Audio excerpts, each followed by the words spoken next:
কারিমের আয়াতগুলো এবং বিভিন্ন ওয়াজের মঞ্চ থেকে শুরু করে সব জায়গায় ইসলামিক গজলগুলো প্রচার করে বেড়ায়। বিপ্লবী বিদ্রোহী এই গজলগুলো তিনি প্রচার করে।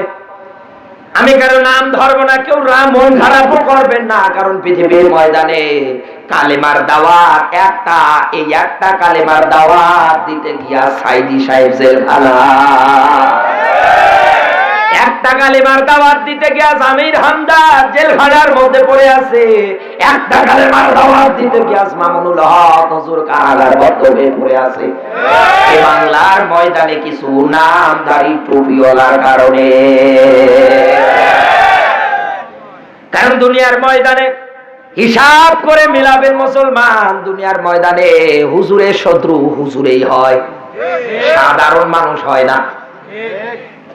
আজ দুনিয়ার ময়দানে কেউ কালিমার ব্যাখ্যা করতে গিয়ে, কালিমা প্রচার করতে গিয়ে বিল্ডিং বাড়ি টাকা পয়সা হাদিয়ার অভাব হয় না, হয়ে যাচ্ছে একাধারে, কোনো অসুবিধা নেই।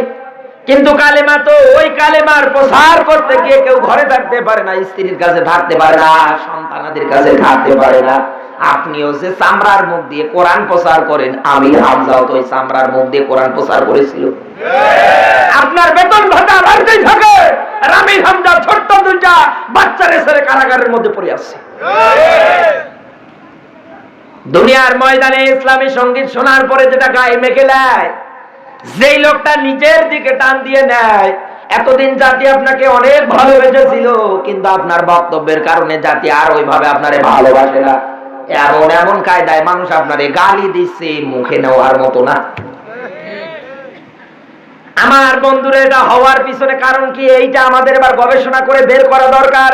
আপনারা কি রাগ করেন, মন খারাপ করেন, কারো গায়ে বেঁধে যাচ্ছে?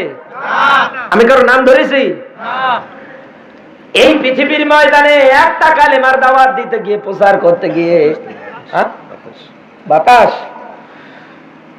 ফ্যানটা করে দিন, জীবন বাঁচি না। আমার বন্ধুরা হাসবেন না, এদিকে তাকান। এই পৃথিবীর ময়দানে কেন এইটা হচ্ছে, একটা কালেমার দাওয়াত প্রচার করতে গিয়ে মানুষের বিল্ডিং বাড়ি টাকা পয়সা